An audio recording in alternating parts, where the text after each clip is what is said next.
know you didn't really have that option. But so obviously this week is Red Ribbon Week, and I see that a lot of you are wearing red, so thank you for that. We have a very special group of speakers coming today, and their names are Special DEA Agent John DeLena and the Special Agent with the USA Secret Service, Garrett Fitzgerald. So I'm going to turn it over to them now. Thank you, Savannah. What's up, Raymond? Come on now. I was at Manchester the other day, and it was a lot louder than that, so what's up, Raymond? There's the Rams, okay? Fighting Rams. Hey, so,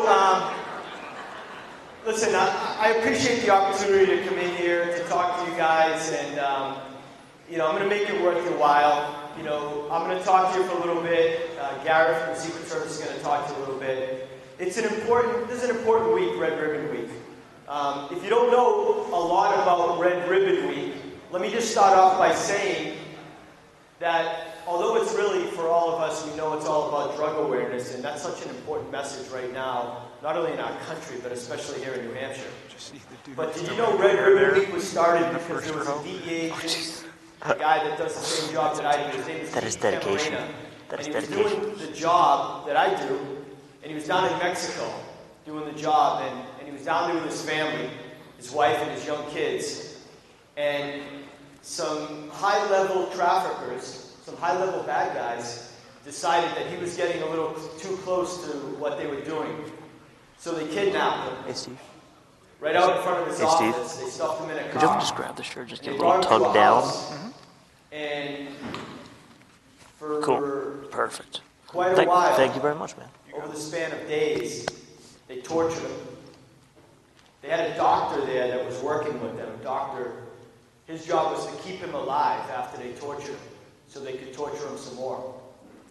And, you know, they did it for one reason, because they wanted to continue to make money, to profit off of the drugs that they were selling that were ultimately coming to the United States. And it wasn't until the United States government intervened and we actually shut down the U.S.-Mexican border and demanded our agent back, that we recovered Kiki Camarena's body, and he was dead. And that happened in the 1980s, and I remember, you know, I was in high school when it happened, and it was something that stuck with me, and it really sort of pushed me down this path that I'm on today. So Red Ribbon Week is a fun week that we have, you know, and we try to get a lot of engagement and a lot of involvement, and you guys are doing a lot of great stuff, but it's important that everyone knows the real story behind how Red Ribbon Week started, and it was because of what happened with Kiki that we started Red Ribbon Week in this country. So I'm going to talk to you for a little bit. I'm going to tell you a little bit about myself, because I'm here and I get to do that, right? It's a pretty fun story. And I'm going to tell you a little bit about what's going on with this drug crisis that we're all facing. Every single one of us in this room has been impacted by it. And I'm going to talk about some of the things that I hope that we can all do as a community. And then I'll turn it over to Garrett, and Garrett's going to talk to you a little bit about his story. That sound fair? So you guys are in here no matter what. You might as well sit back and relax, right? I know the quarter grades are due. That's what the principal just said. So you got to get done whatever you got to get done. But for the next hour or so, you might as well just sit back and relax, okay? So I'm a kid that grew up just like you guys are. I grew up down in Revere, Mass. Revere it's about an hour from here.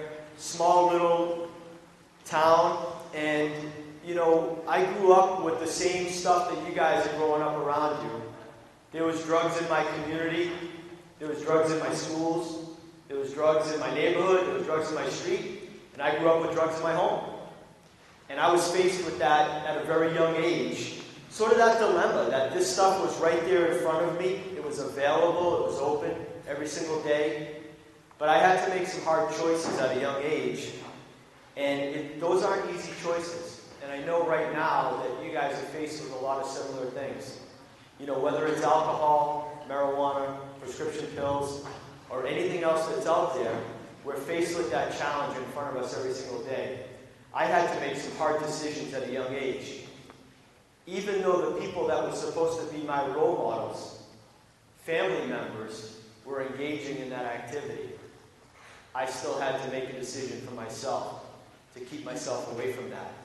People ask all the time, why is New Hampshire in the situation that it's in with this heroin and fentanyl crisis, right? And I know you guys see it every day. You're seeing it on the news. You're hearing it around you in your neighborhoods.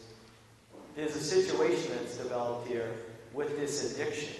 And a lot of it is because for the longest time, here in New England especially, people have abused prescription opioids. That stuff has always been readily available from the time that I was a very young kid. That there was always this strong appetite that people wanted to use this stuff. And it was okay to take these medications. And because of that, the cartels, the bad guys at the highest level, the ones that actually went out and attacked Kiki Camarena, they knew there was a vulnerability here, and sooner or later they wanted to capitalize on that. And they started pumping really cheap heroin into the market. Guys, they did it for one reason and one reason only. So they could make money. They profit off of the pain and suffering and misery and death that we're all living with. They profit off of that every single day, and that's what they want to do. They want to take advantage of the weaknesses that they see. So they're putting that heroin out there, and they're marketing it, trying to get you, the young people, that's who they want to get addicted. Now, people ask all the time, so many people are dying from this stuff. Why are they doing it? Why do they want to kill off their customers? And I can tell you this, they don't want to kill off their customers. They want to addict all of you. They want all of you to use and continue to use and buy their product so they can make money. That's really what their goal is. That's really what they want to do. They don't care if they kill you. They don't care that we had 487 overdose deaths in New Hampshire last year. That doesn't affect them at all. They don't care that 150 Americans are dying every single day from a drug overdose. 150. I mean, think about how many people are in this room right now. And if tomorrow all those people were gone, and then the next day the same amount of people were gone. The latest projections are 71,000 Americans are going to die of a drug overdose this year. 71,000 people. Think about the largest arena maybe in college football that you can imagine, and every single person in that arena being gone in a day. You know, just like that. 1 year's worth of people in the United States, more than the wars that we have fought as a country, we're losing now to drug addiction. And we have to do something about it. And for me, the most important thing that I think I can do right now in my job, and I've been a DEA agent for 25 years. I've been doing this for a long time. And I've worked, I've had a lot of fun, I've worked all over the world. I've been lucky enough to travel all over the world with this job. I've spent a lot of time in South Florida, Miami, where as a DEA agent, that's really, where you wanted to be. But the most important thing I think I can do right now is stuff like this, talking to you guys. Because prevention and what the Raymond Coalition for Youth and what your school is doing right now with Red Ribbon Week is the most important thing we can do. But listen to me when I tell you this. Prevention is a long-term solution to a problem that is absolutely smashing us in the face every single day that we wake up. Every morning when we wake up and read the news, we read of another drug overdose, we read of another arrest that was made, we read of another tragic car accident involving drugs, but we have to be committed, and it starts with all of you. If we can connect with all of you, and all of you can commit to staying drug-free, then we won't have this problem in the years to come. But again, it's a long-term solution. But we have to be committed to sowing those seeds now and making that investment in all of you so that years from now, we're not faced with the same crisis. That's probably the most important thing I think that any of us can do or any of us can talk about at this point. But it's all about empowering. The things that I have learned from talking to kids, the students that I've connected with throughout this state, they all say the same thing, and I hope you believe in this. They say, don't just tell me not to use drugs. Tell me why, and let me be part of the solution. I don't know if any of you came or you saw on the news, but back in March we did a big event with the Wahlberg family. You guys know the Wahlbergs? Yeah? Jimmy Wahlberg and his brother Mark. I think most of you know Mark. Yeah? Mark has a youth foundation, and he's very committed to this crisis. And the Wahlbergs reached out to me and they said, hey, can we get something going in New Hampshire? Can we do something? So we had a big event at the Southern New Hampshire University Arena. We had 8,500 kids there. If you weren't there, a lot of it's up on YouTube and you can watch it. And, you know, the message that day was very important. We talked about how critical this problem is. We talked about how many people are dying throughout the state. But the most important message was that we want to empower you, all of you, to have a voice. It doesn't matter if you're an athlete, and I see football shirts in here, I see soccer jerseys. It doesn't matter if you're in band, if you're in whatever else you're doing. We want to empower you to join us, to have a voice, to help us push this thing back. And we're looking for kids that want to get engaged with that. We're looking for people that want to have ideas, okay? It starts with an event like on Saturday, Drug Take Back Day. You guys know that in April, we took in 15,000 pounds of unwanted or unused prescriptions that people turned into us? 15,000 pounds of stuff. It's important to us because, A, we don't want that stuff getting flushed down the toilet, right? 15,000 pounds of stuff in our water stream is not what we want for any of us. It's a beautiful state that we live in. But we also want to get it out of harm's way. They say that 4 out of 5 people that are using heroin start with prescription opioids, stuff that they got over the counter, stuff that they got out of a medicine chest. That's where it all starts. And we know that talking to parents that have lost their kids, more often than not, it starts right in their own home. That stuff is available. So we need to make sure that that stuff is safely secured, first of all, and it doesn't end up in harm's way. People are actually breaking into houses right now just to steal medication. People are going to open houses on weekends where people are selling their homes, and they go there just to rifle through medicine cabinets and try to steal medication from people so they can abuse it.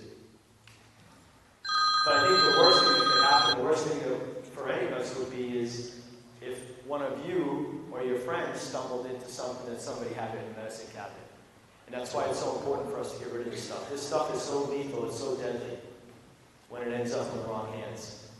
And we see the results of all these problems throughout this state, and it continues to grow. This isn't something, guys, that we're going to be able to measure in a 30-day cycle, a 60-day cycle. People ask me that all the time. Are we winning? Are we losing? Is it getting any better? Is it getting any worse? The fact of the matter is we're in this thing for the long haul. This is going to take a while. But it has to start. It has to start with you guys. You have to have a voice. You have to be upstanders instead of bystanders. You can't sit back and watch this problem continue to grow in this country. This country that 5 years from now you're going to be in college, graduating college, and going out and getting jobs. You're going to be active members of this community. We need you now to stand up and have a voice. Rise up. I know this school has clubs and organizations. I passed by all the walls and I saw everything. There has to be organizations like Raymond Coalition for Youth and other style of organizations that are willing to say, it's okay for us not to get involved with this stuff. It's okay for us not to be around this stuff and to push this stuff back. It's okay for us just to be kids, to be able to have fun, to worry about having friends and family, and doing well in school, and going on to college, and whatever else we're going to do, but to be able to do it in a safe manner that doesn't involve drugs, abusing alcohol, marijuana, and anything else that goes along with it. Okay? I think that's the most critical thing. I think that's the most important thing that any of us can do, any of us can be around. So what I thought I'd do at this point, I'm going to pause for a minute, and I'm going to let Garrett come up, and I'm going to let Garrett talk to you a little bit about his story, and then I'll come back up and I'll talk a little bit more. Is that fair? I appreciate it. I really hope everyone gives Garrett a lot of attention because he's got a heck of a story to tell you.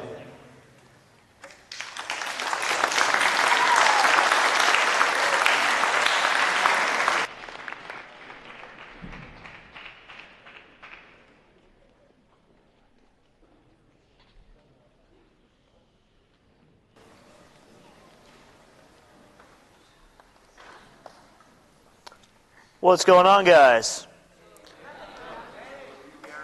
My name is Garrett Fitzgerald. I'd like to thank you all for inviting me here. I'd like to thank Raymond High School and DEA Assistant Special Agent in Charge, John DeLena. So why am I here? Why am I sitting in front of you? Well, unfortunately, I willing to bet that several of you, or many of you, have been impacted by drugs or alcohol abuse. Well, I have too.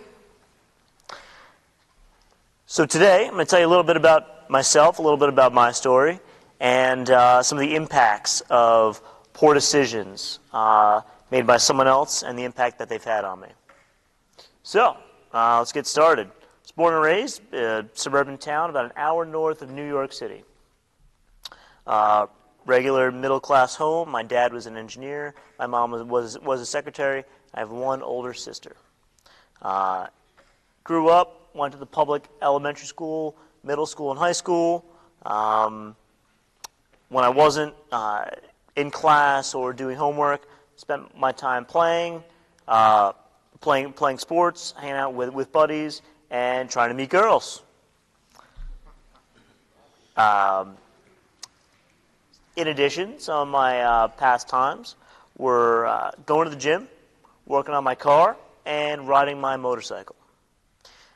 After high school, went to college in New York City. There, my pastimes largely remained the same. Studied for a degree in engineering, played rugby for my college, and again, tried to find new and different ways to impress girls. So, overall, I'd say my experiences in high school and college were fairly typical, probably very similar to what you guys are experiencing right now. Drugs and alcohol were out there, wasn't tough to find, and it's really easy to get caught up in. Whether it was some friends deciding to try a new substance that night, or if it was at the end of the night when you realize your ride home, the buddy who's driving you is under the influence. No matter what it was, the easy choice would have been to go along with it, to say, I'm sure I'll be fine this time. It was a personal choice I made to separate myself from it. Whether it meant simply walking away, whether it meant calling a cab, calling a friend, calling a parent. Despite how uncomfortable it may have been at the moment, I made those choices to get myself out of there and stay away from it. After college, began a job. I was working at a job doing engineering. Wasn't quite what I wanted, but all the while I really just wanted to be a cop, wanted to be in law enforcement. My family told me that engineering was the better, safer, proper choice, so I went with it.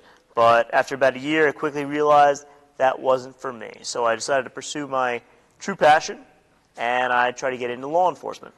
I wanted to not only be in law enforcement, I wanted to be a federal agent.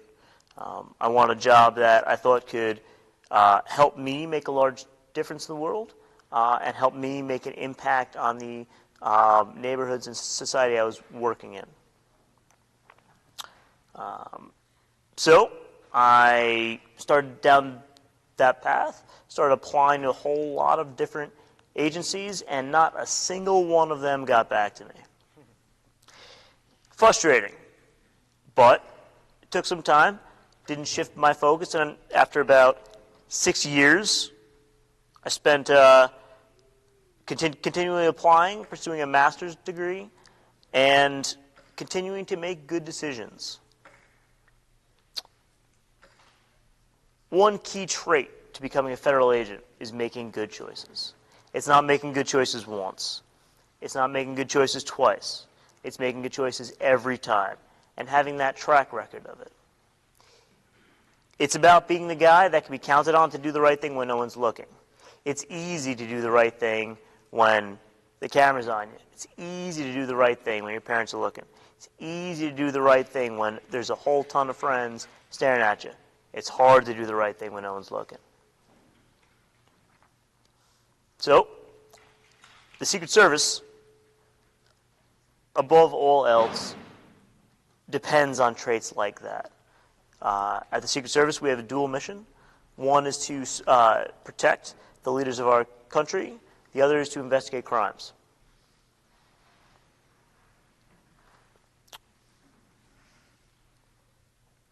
This was my dream job. It took me 6 years, and after that, I had finally earned my chance to go to the academies. There's 2 of them. Finally, after about 6 years, I got the chance, went to the academies, and after about 7 months, graduated both, and became a special agent with the United States Secret Service.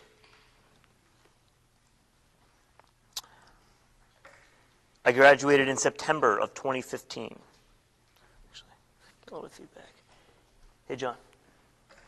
Hang on one second. I just want to adjust the mic. Get a little bit of a little weird noise.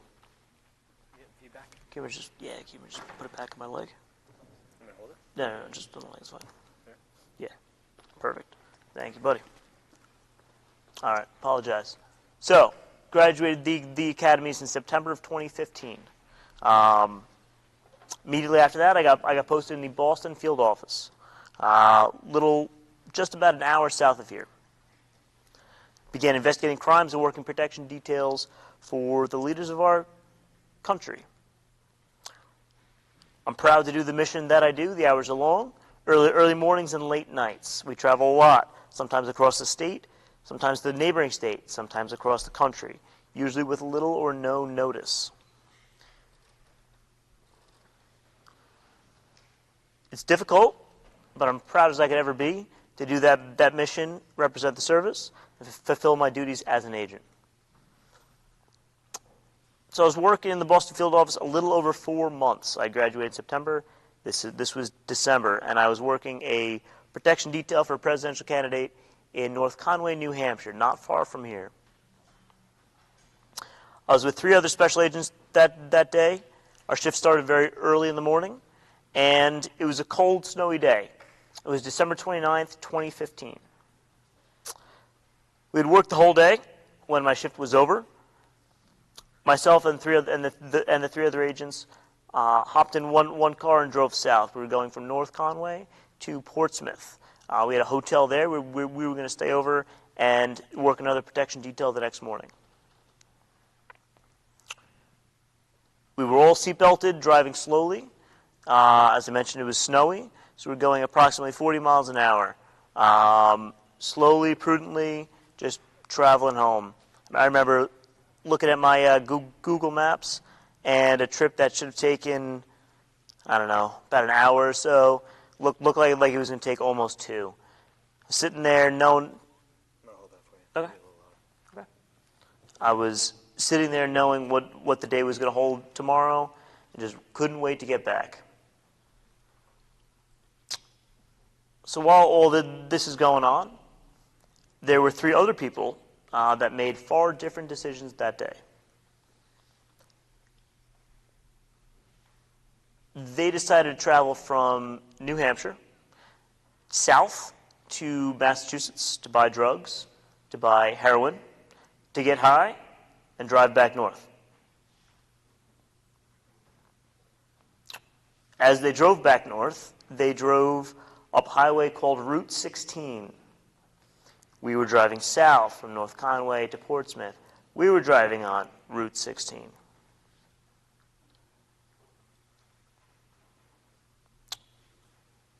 The driver of this other car and his 2 passengers were all high on heroin.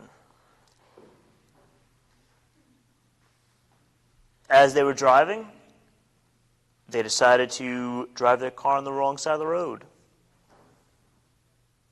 The car I was in, I was seatbelted, wearing a bulletproof vest, and sitting behind the driver, seatbelted. My car crested a small hill, and all of a sudden, about 20 feet in front of us, there were 2 headlights coming straight at us. We were doing approximately 40 miles an hour. They were doing approximately 40 miles an hour. That's like closing distance at 80 miles an hour on a stationary object. You close about 20 feet real quick. Crested the hill, saw the headlights 20 feet away, braced for impact. Nothing else you can do. The cars collided. They made a crash sound that was deafening. That was horrible. Bang. The seatbelt squeezed me tightly into the seat, but my head snapped forward violently. Car spun around many, many times, and I sat there scared, waiting for all of it to stop. It finally did. Car spun around a bunch of times, came to rest on the side of the road. Opened my eyes, looked around, quickly realized I couldn't see straight. My vision was double. Then I realized I couldn't move my legs, my core, my arms. And I realized I was just sitting there, kind of limp, helpless. I was talking to the other agents in the car, but that was all I could do. I couldn't even get myself out of the seat. I'd seatbelted myself in there. I couldn't even undo it. It was painful. Back of my neck was killing me, and I was feeling like I was suffocating. I was engaged at the time. I'm married now, but at that time, my wife and I were engaged. I was not sure if I'd make it out of that car. I had the agent sitting next to me because I couldn't move my arms. I had the agent sitting to my right, reach into my suit pocket. I was wearing a suit pocket, grab my phone, call my wife. She didn't pick up. We have a rule in our house. If it's important, call twice. If it's not important, do not call twice. I called twice that night. She picked up on the second go. Explained to her what had happened, explained to her that I loved her, and that she was the best thing that ever happened to me. That was about all I had. I didn't have any other details. I hung up. I was rushed to the hospital, first to Frisbee, and then to Massachusetts General Hospital in Boston. Spent about 2 weeks in the ICU, and there they explained that I'd suffered a spinal cord injury. Your spinal cord runs from your brain down your spine, all the way down your back. It powers every nerve and every muscle. It powers every nerve, which powers every muscle in your body. I had injured those nerves in the middle of my neck from my neck snapping forward. After that, I went to a rehab hospital for about 4 months, doing therapy every day, and I continue to do therapy every day, aimed at getting me to move my body again. There's no guarantee that any of it's going to work. It's the best efforts. It's the best that science has to offer at this time. And it's about 2 years now, and I still can't move the majority of my body. I'm not here because I'm spiteful about that night. I'm not. I'm not here to tell you a doom and gloom story. I'm really not. I know that that's serious. It deserves its due measure of honesty, because that's what happens when, that's what can happen with bad decisions. I made a lot of good ones, but there's a gentleman that I'll never meet that made bad ones. He died at the crash that night. He was not wearing a seatbelt. When the head-on collision happened, he did not make it through. His 2 passengers, also high on heroin, suffered severe injuries as well. Out of the 3 other agents in my car, 1 is still significantly injured. Poor decisions don't only affect you. I bet that guy probably thought he was taking his own chance. It was his own deal. He was a bit older. He probably thought, I'd do what I want. Well, his decision affected a lot of people that day.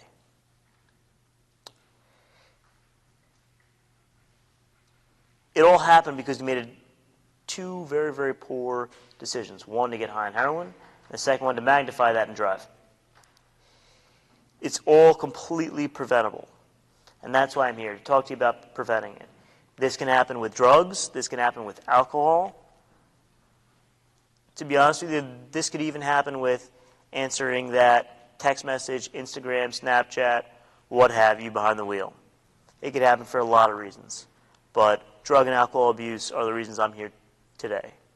This Red Ribbon Challenge, started by the DEA, there's a good reason for it.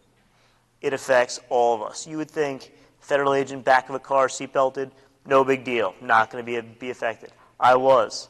It's unfortunate, but it is what it is. State changed my life forever because of someone else's decision, someone else that I did not meet, I will not meet again. But also, this day doesn't define me. You guys are going to have good days, bad days. Bad days don't define you. Good choices, determination, hard work, perseverance defined me before, and they define me now. So that's why I'm here, to help you guys understand the ramifications of bad decisions and help encourage you guys to make good ones. Encourage your friends to make good ones. You have a lot of life ahead of you. You have a lot of potential. and making good, smart, healthy decisions is going to keep that on track. So I want to thank you guys very much for listening. I appreciate all of your time and attention. Again, please just think before you make decisions, and I'm sure you will all do very well and have long, healthy, prosperous lives. Thank you very much again. I appreciate your time.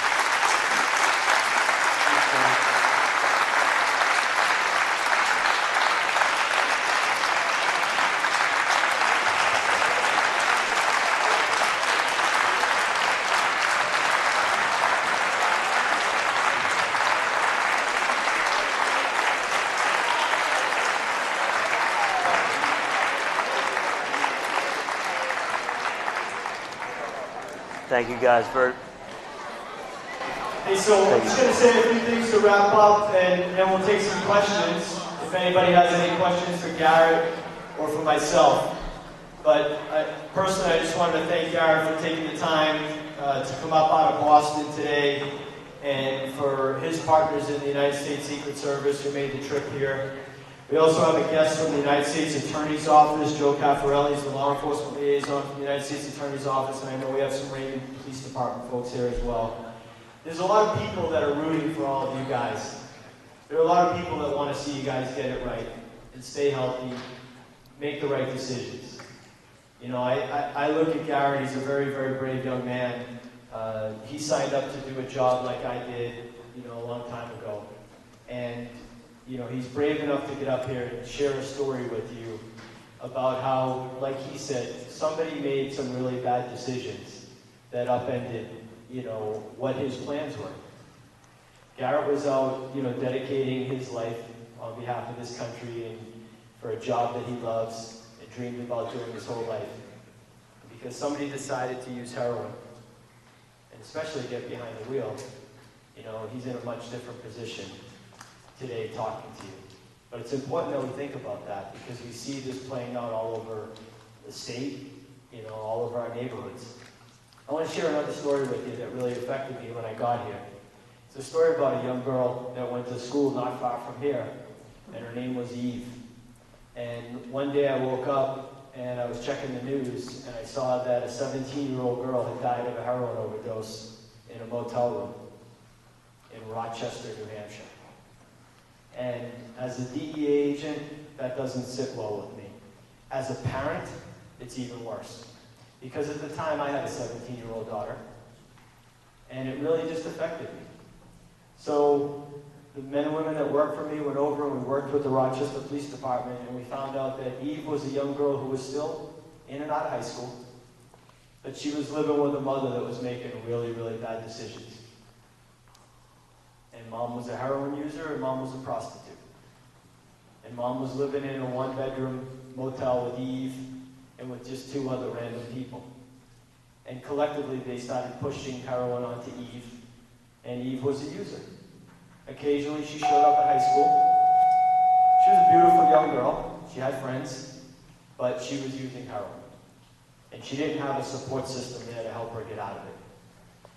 And sadly, the way this story ends, it ends like a lot of these stories end. Eve overdosed on heroin.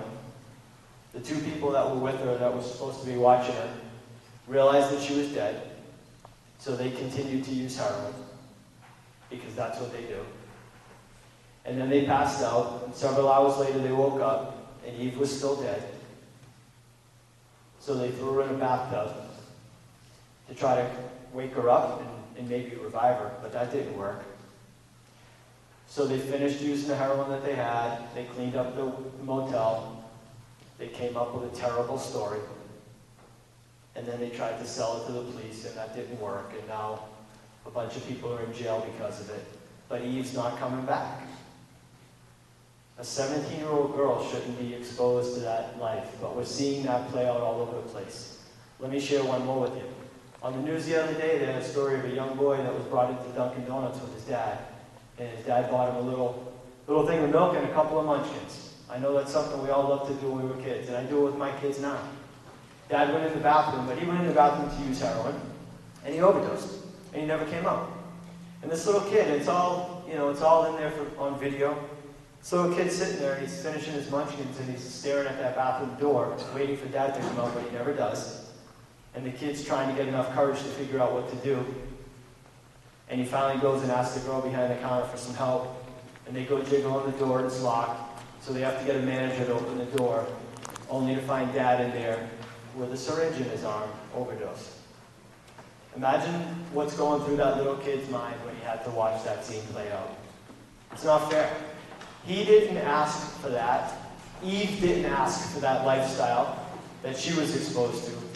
But it's something that is playing out in our state, in our neighborhoods, and across our country every day. So that's why today is so important. That's why this event is so important, Red Ribbon Week, and that's why everything that you guys do, if you're on a team, if you're in a club, if you're in an organization, make this part of something that you guys are talking about. Encourage and empower each other to be able to be smart enough to stay away from this stuff and not make bad decisions. And don't let the bad decisions of those around you impact you and the life that you guys will hopefully lead. All right? So again, I want to take some questions, maybe some questions for Garrett. If anybody wants to raise their hand, or we're going to start calling on people to come up here and sing.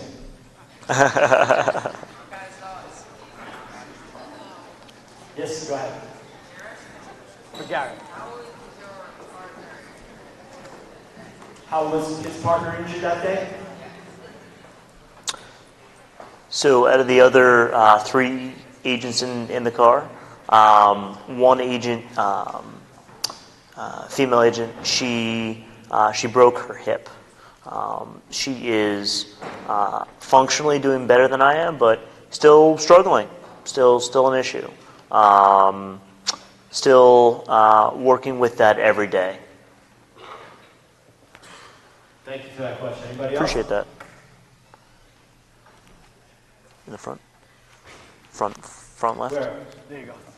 So, seeing as you're in the DEA, you're in the Secret Service, obviously the harder drugs cause an issue, and I've never used any type of drugs, marijuana, anything like that. My goal is actually to work for the FBI. So what is your take on marijuana? I've never used it, I never plan to, but I know people that have. So can you express... Yeah, that's a great question. Questions about marijuana. It's a question that we hear every day, and we're seeing debates about it, not just in this state, but in other states. And I'm going to say this not just as a DEA agent, but I'll say it again as a parent. I think it's the worst thing that we can be doing right now in our country is doing any type of legalization with it. I think it's sending completely a wrong message. Again, we're going to have 71,000 people die of a drug overdose. The last thing I want to do is send mixed messages to anybody that any type of drug is okay. It's not. It clearly is a gateway. It leads us to, worse and harder drugs. Nobody wakes up and says, I know what I'm going to do. I'm going to be a heroin user today. No. If you talk to anybody in recovery, they tell you the same thing. They started with alcohol and marijuana. They transitioned to pills. And then sooner or later, those pills are no longer available.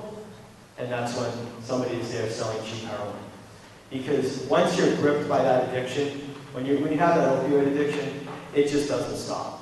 Unless you get treatment. And we're doing a lot of great things here in the state in terms of treatment, trying to give people the help that they need. But again, anything like that is just going to send the wrong message. So I applaud you for wanting to be an FBI agent, and I wish you nothing but luck.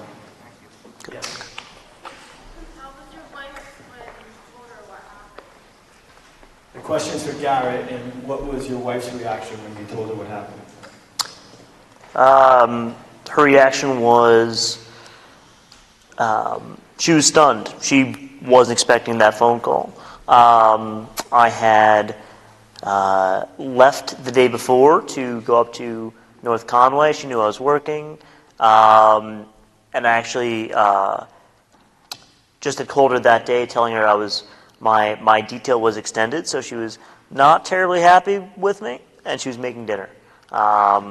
She was not expecting a phone call, the second phone call, that she got saying that, hey babe, I've been in a car accident, here's what's going on, I don't know where I'm going.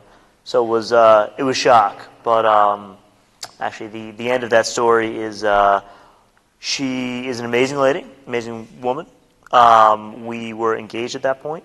We were planning to get married about 2 months afterward. the car accident happened. We had an honest conversation in the hospital, saying like, hey, this isn't looking good. She said she wasn't going anywhere. We said, all right, hell with it. Trashed the wedding, got married right there in the ICU. So she's a great lady. I'm a very, very lucky guy. Follow-on question. Follow-up?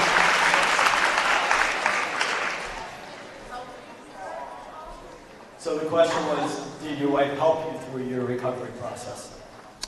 Absolutely. She, so in the rehab hospital, there is a little like fold-out bed, fold-out like couch futon bed, right next to mine, and she slept there every night.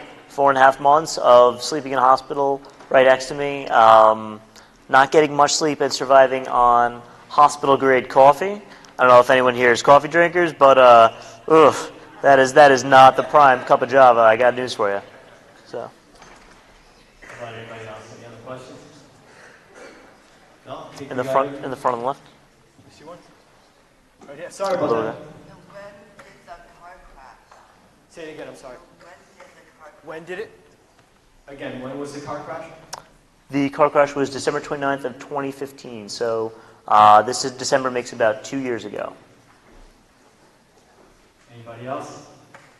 No? I think I'll invite Mr. Principal back up then. And thanks again, guys.